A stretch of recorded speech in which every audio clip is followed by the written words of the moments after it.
अरे हाँ बेटा, पीछे जो हमने जो लेक्चर पढ़ा था, पिछला हमने पढ़ा था oogenesis।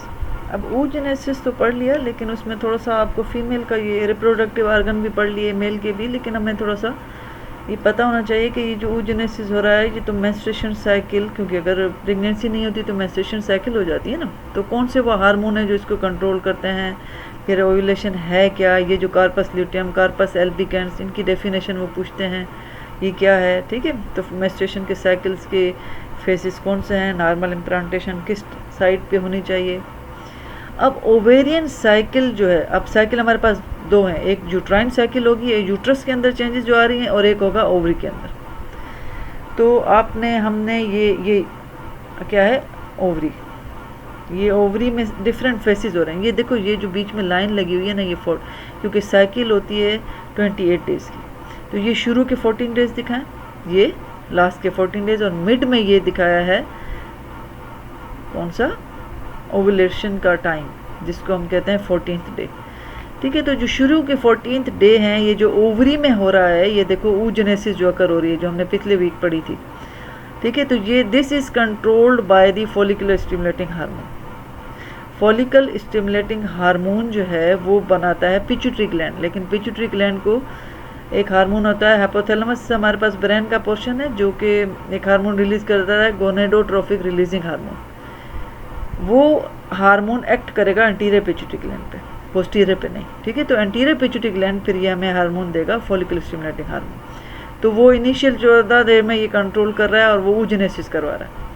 अब क्या होगा, जब 14th डे आएगा, उसमें कौन सा हार्मोन, LH, ल्यूटिनाइजिंग हार्मोन, देखो इंक्रीज हो रहा है, सर्ज हुआ, इंक्रीज मीन सर्ज। तो उससे क्या होगा, ये जो ये तो ग्रेफिन फॉलिकल बना था, इससे ये ओव्यूलेटर के बाहर आया, तो इसको हम कहते हैं ओव्यूलेशन। तो ओव्यूलेशन किस हार्मोन ने करवाई, ल्यूटिनाइजिंग हार्मोन ने। ठीक है, अब ये जो लास्ट के 14th डे है, मीन 28 डे की जो साइकिल थी, तो उसमें कौन सा हार्मोन है। आप देखो, ज़्यादातर हमारे पास कार्पस, क्योंकि ये बकिया जो चीज़ें बच जाती हैं पीछे ओवरी में, they are called the corpus luteum. तो ईस्ट्रोजन प्रोजेस्टेरॉन सीक्रेट होगा, तो इसमें उस हार्मोन का रोल होगा। ठीक है, तो ये हमें बहुत अहम सवाल है जो पूछते हैं। ठीक है, तो हमने जो पढ़ा था कि बिगनिंग में ओवेरियन साइकिल में कितने टोटल ग्रेफिन फॉलिकल, कितने ओवा स्टार्ट होते हैं मैच्योर ग्रेफिन फॉलिकल के लिए, टोटल निकलते हैं 15 to 20। ठीक है, कोई कहता है 10 to 15 भी है। तो 15 to 20 primary stage pre antral follicles are stimulated to grow under the influence of the follicle stimulating hormone को इन्फ्लुएंस करता है, उसमें से मैच्योर एक होता है। Only one of this follicle reaches the full maturity. ठीक है, मेच्योरिटी पे पहुंच के फिर ल्यूटिनाइजिंग हार्मोन जो है वो जब सर्ज होगा तो वो ओव्यूलेट होगा।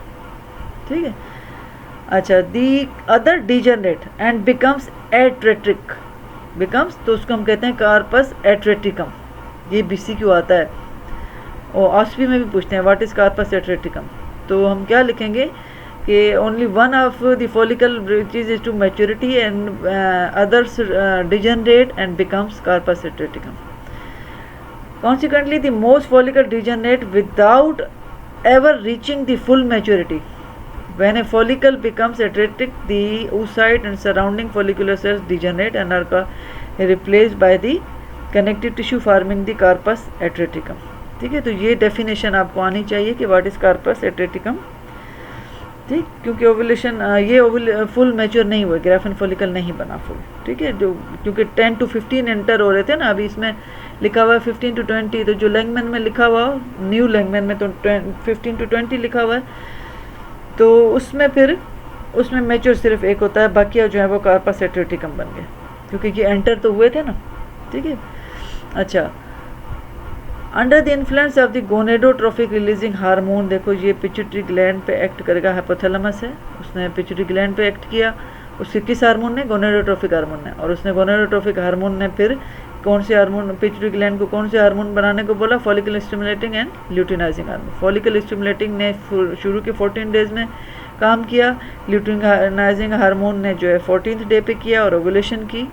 ठीक है, ये वही डायग्राम, अब ये वही डायग्राम है जिसमें दिखा रहा है this is the ovary showing this is cortex, जहाँ पे oogenesis हो रही है, this is the medulla showing the blood vessels, अब यहाँ से ओव्यूलेट होके ये बाहर आया, जो मैं पिछली उसमें पढ़ा चुकी हूँ।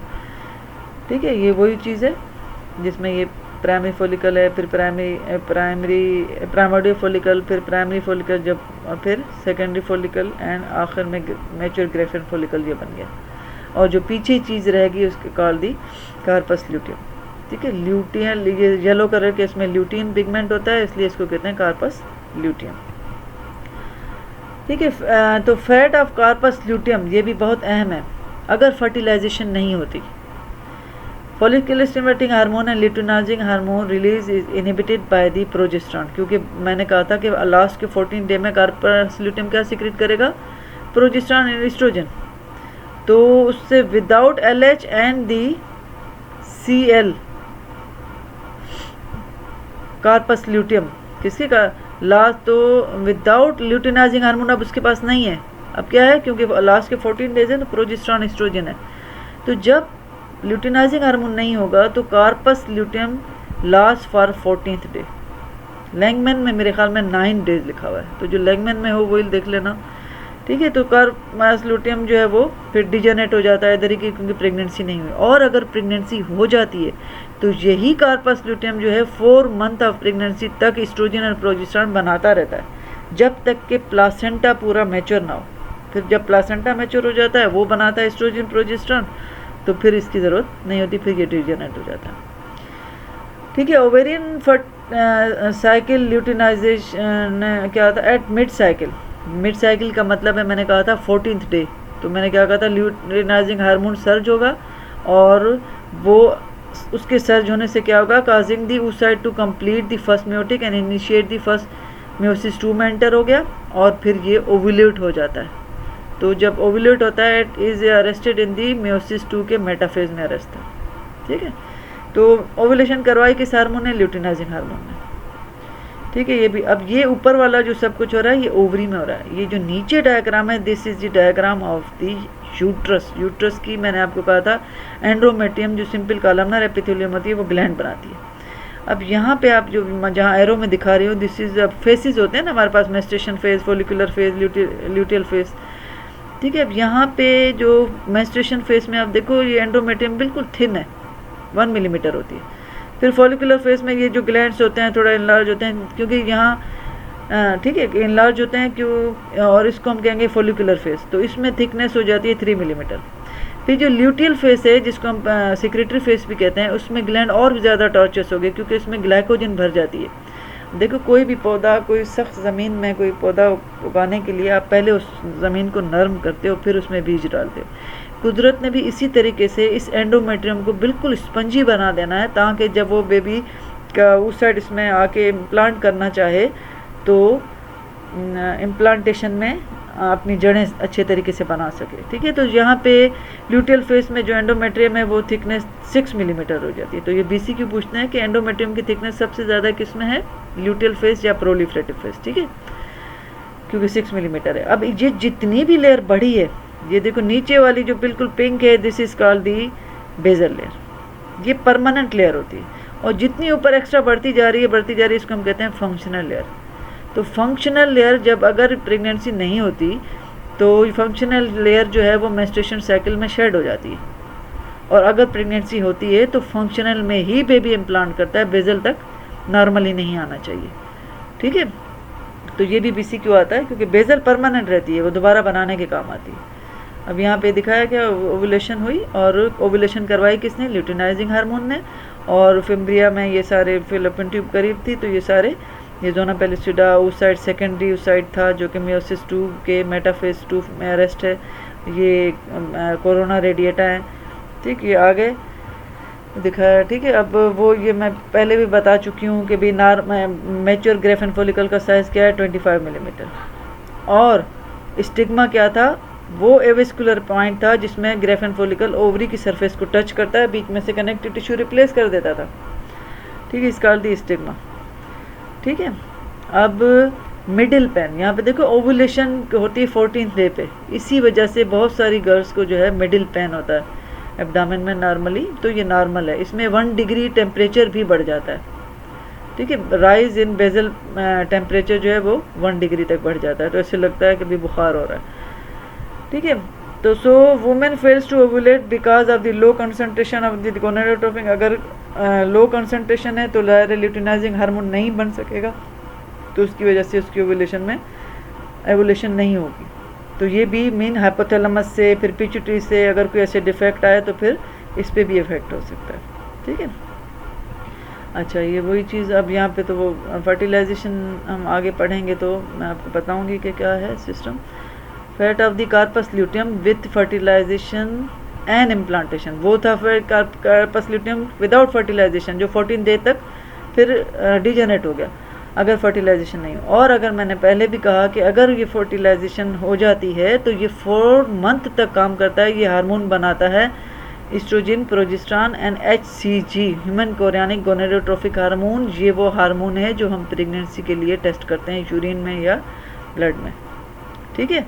तो ये कंटिन्यू रहता है 4 मंथ तक, ड्यूरिंग लास्ट 3 मंथ तक वो करता है। 4 मंथ तक लैंगमैन में 4 मंथ लिखा हुआ है, ठीक है। तो 4 मंथ तक ये कार्पस ल्यूटियम ऑफ प्रेगनेंसी जो है क्या बनाता है, एस्ट्रोजन, प्रोजेस्टेरॉन एंड HCG वगैरह, ठीक है। फिर प्लासेंटा बन जाता है। तो वो वैसे HCG प्लासेंटा बनाता है, मोस्टली ये एस्ट्रोजन और प्रोजेस्टेरॉन बनाता है, ठीक है। तो कार्पस ल्यूटियम क्या है, इसकी अगर डेफिनेशन पूछें तो ये आता है, after ovulation granulosa cells remaining in the wall of the ruptured follicle, mean ovary के अंदर ही हैं, तो उसमें थीका इंटरना, थीका एक्सटर्ना, वो सारी चीज़ें अंदर ही रह गई।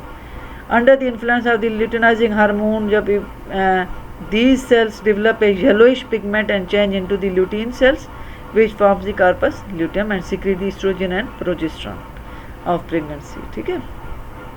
कार्पस एल्बिगेंस, अब एट्रेटिकम मैंने वो बताया, अब ये भी बहुत अहम है। If fertilization does not occur, the corpus luteum reaches maximum development approximately 9th day after the ovulation. It can easily be recognize as yellowish projection of the surface of ovary. अब देखो, अगर प्रेगनेंसी हो गई तो corpus luteum of pregnancy हुआ, और अगर pregnancy नहीं हुई 9th डे के तो ये कार्पस ल्यूटियम जो ये वो मैच्योर वाला है, तो ये डिजेनरेट होता है, तो उसको हम कहते हैं कार्पस एल्बिगेंस। और वो जो 10 to 15 के में एंटर हुए थे वो फुल मैच्योरिटी में नहीं आए थे, उनको हमने क्या कहा था, कार्पस एट्रेटिकम। तो ये 3 डेफिनेशन आपको आने चाहिए क्योंकि ये पूछते हैं, ठीक है। अच्छा, तो अब ये जो आखिरी लाइन लगी number 3, if the oocyte is fertilize regeneration of the corpus luteum is prevented. तो आप कह रहे हैं ना कि 4 महीने तक काम कर रहा है, तो उसको रोकता कौन है, ह्यूमन कोरियानिक गोनेडोट्रोफिक हार्मोन, ये प्लासेंटा बनाएगा। ये जो सिंसाइट आगे मैं पढ़ाऊंगी, सिंसाइटोट्रोफोब्लास्ट सेल होते हैं वो बनाते हैं। कार्पस ल्यूटियम ग्रेविडाइटेटिस, मीन ग्रेविडाइटेटिस का मतलब है प्रेगनेंसी का कार्पस ल्यूटियम, जो 4 मंथ तक कायम रहता है, ठीक है। ये उसका दूसरा नाम है, ठीक। तो ये चीज़ पढ़ लेना। ये by the end of the 3rd month the structure में भी येलोइश, वही येलोइश स्ट्रक्चर है, secrete the oestrogen and progesterone up to the 4 month of pregnancy तक।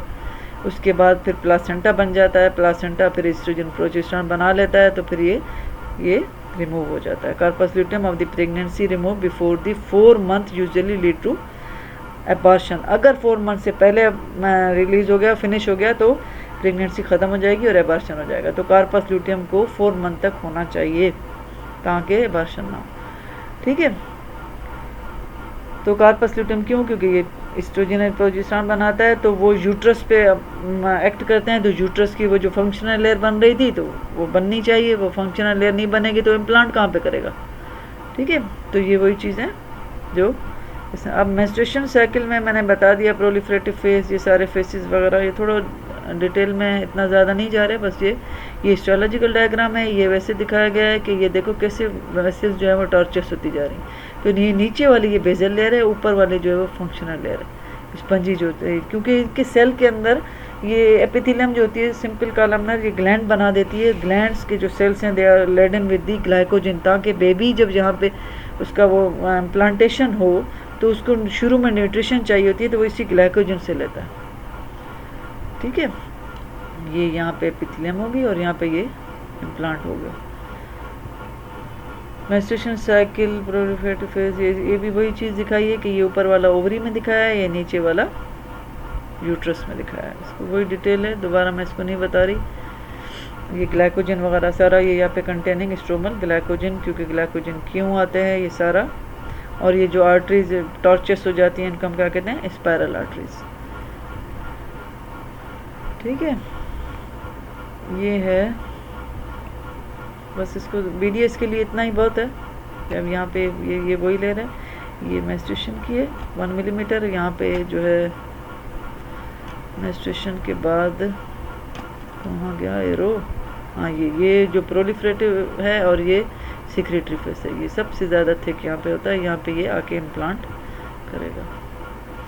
ठीक है, तो यही चीज़ बस इतनी थोड़ी बहुत आनी चाहिए, इसको डिटेल में नहीं, जितना मैंने बताया है उतना आपको पता होना चाहिए। ये वही चीज़ है कि भाई जो लेयर बन जाती हैं उसकी superficial compact layer, intermediate spongy layer, thin basal layer. Basal layer जो है वो परमानेंट होती है, वो शेड नहीं होती है ड्यूरिंग मेंस्ट्रुएशन, और इम्प्लांटेशन भी इसमें नहीं होती, और इन दोनों लेयर में इम्प्लांटेशन होती है। और इम्प्लांटेशन क्या है ये आगे चल के मैं बताऊँगी कि भाई कैसे बेबी जब बनता है तो इसके अंदर बरीड होके अपने, क्योंकि मदर के वेसल्स के साथ वो कांटेक्ट में आता है ताकि वहाँ से ऑक्सीजन ले और कार्बन डाइऑक्साइड दे दे। तो ये थोड़ा बहुत आपको आना चाहिए कि ओवरी में चेंजेस क्या हैं और यूट्रस में कौन सी चेंजेस है, कौन कौन सा हार्मोन इसमें एक्ट कर रहा है, और कार्पस ल्यूटियम क्या है, कार्पस एल्बिकन्स क्या है, कार्पस एट्रेटिकम क्या है। ये बहुत बहुत अहम सवाल हैं जो कि आपको आने चाहिए।